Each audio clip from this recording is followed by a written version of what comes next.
Hello, now I'd like to show you my course project, Semantic Network Topology Exploration and its Reasoning Realization. My presentation will be divided into 5 parts. The first is introduction. Then I will conclude the problem under study and explain how the scholars are trying to fix it. And then I will show you my program and explain how I build the semantic network and do the simple reasoning. Finally, I will give my evaluation and conclusion. To begin with, I'd like to introduce what the semantic network is. A semantic network, or net, is a graph structure for representing knowledge in patterns of interconnected nodes and arcs. Computer implementations of semantic networks were first developed for artificial intelligence and machine translation, but earlier versions have long been used in philosophy, psychology, and linguistics, which I have mentioned in my article. A semantic network is a simple representation scheme that uses a graph of labeled nodes and labeled directed arcs to encode knowledge. Usually used in representing static taxonomic concept dictionaries. Semantic networks are typically used with a special set of accessing procedures that perform reasoning. For example, inheritance of values and relationships. But I will explain the inheritance later in the slides. The semantic networks were very popular in the 60s and 70s, but less used in 80s and 90s, and is back now. The graphical deprecation associated with a semantic network is a significant reason for their popularity. Next, I will give an example about how the nodes and arcs can construct a semantic network. But first, I'd like to stress the concept of arcs. Arcs are defined by the binary relationships that hold between objects denoted by nodes. As we can see from this graph, it's actually a semantic network, and we can even conclude a paragraph which has its own meaning from this graph. So let's do it. From this graph, we can know that true trout is a kind of fish, minnow is a kind of fish, and the fish can swim, fish has scales, fish is a kind of animal, ape is kind of animal, bird is kind of animal, and ape can walk, and ape have hair. We can also do the simple reasoning from this graph, and computer can do this as well. That is, because the minnow is a fish, fish is a kind of animal, so we can get the relationship directly that the minnow is a kind of animal. Also, minnow is a kind of fish, and fish can swim, so we can conclude that minnow can swim directly.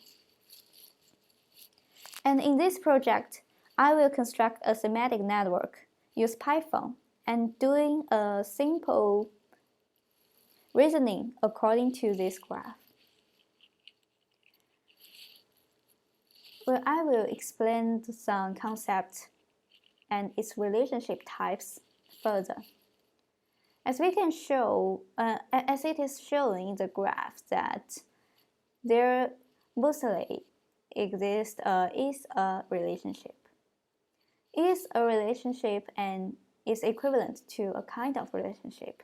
It's often used to link instances to classes, classes to superclasses. Actually, the semantics of a semantic net can be relatively informal or very formal. It's often defined at the implementation level.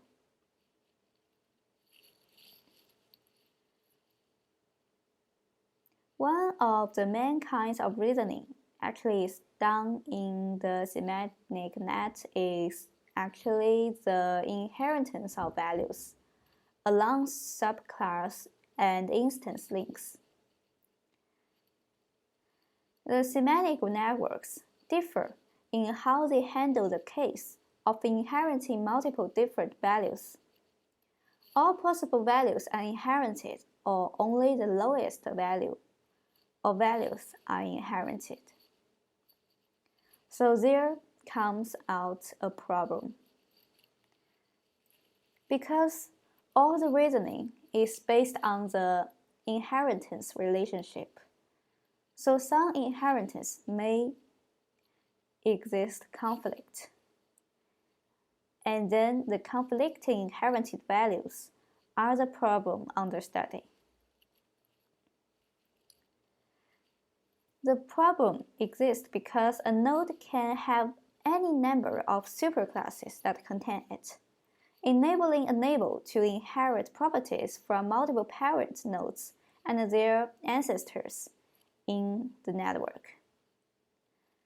As we can see from the graphs below, both of these two graphs are the examples of conflict.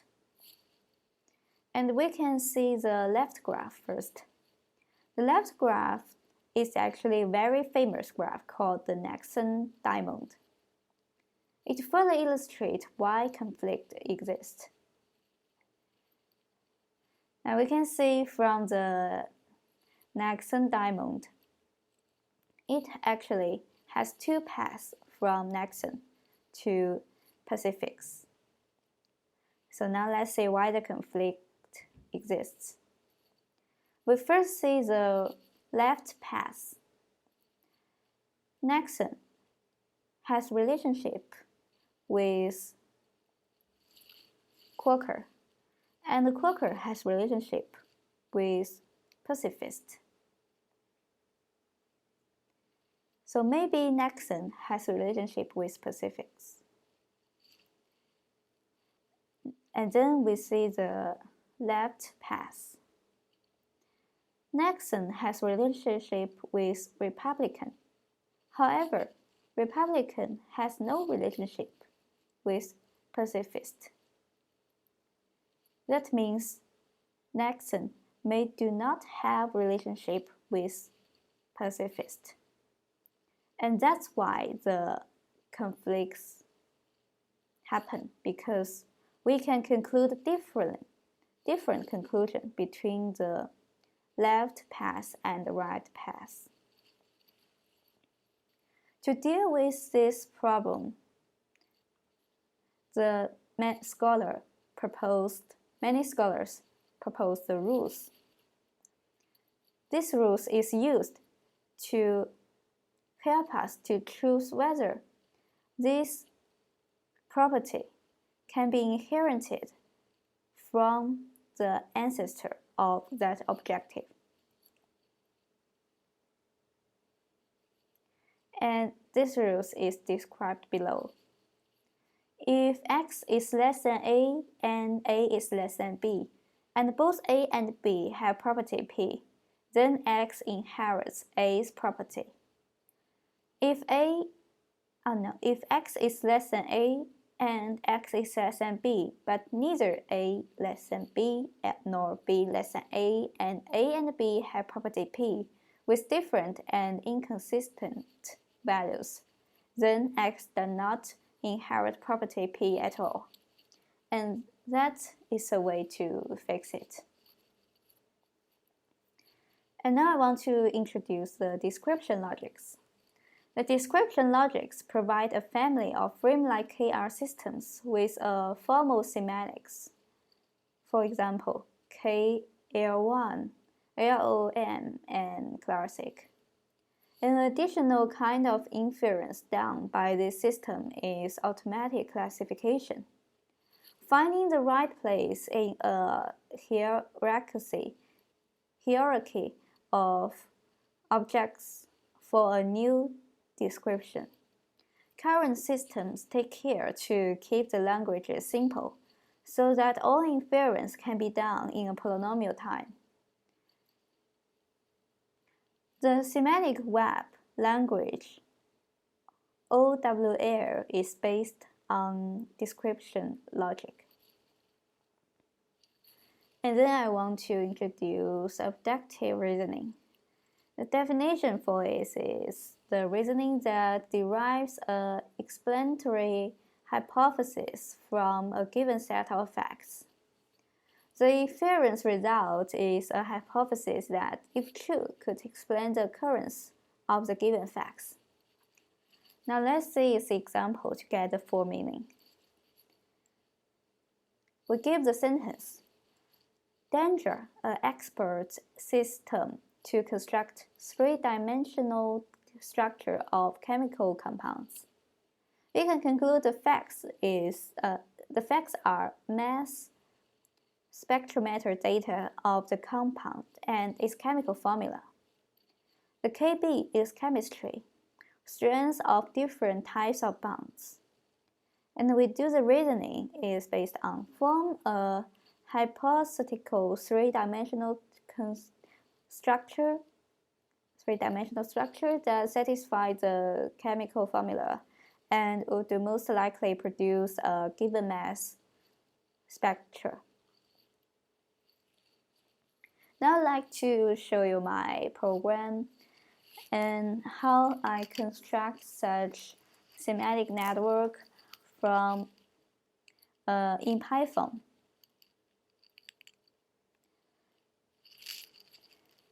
Now let's see this program in Python. And my program consists of three modules. The first module is main module. That is where I give the object and define the relationship of all the objects. And I also give some, I will print out what the object and its relationship, and I will print out my question to test whether this program can do a simple reasoning. The Semantic module is actually how I package all of these like objects and entities and its relationship. And Toaster is a very simple module, just convert the things to strings. And then I will run this program, and we can see that we have the answer for each problem. 1 is actually represents its true, and 0 represents its false. We compare this answer to this semantic network that's which my program is based on. We find that my program has answered all of these questions correctly, and that means my program works.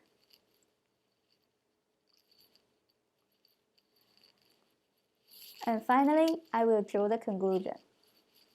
All in all, by using semantic networks, we are able to save a paragraph into computer system in a simple and logical way. Also, the information saved in semantic networks is able to be understood by computers, because when you ask the question to computer, the program is able to give you the right answer by doing a simple reasoning according to the algorithms of the network. A simple program is given and its resource code is shown in appendix to verify its function. The project task has been finished. In the future, the interactive function is promised to be added in the program. That's all. Thank you.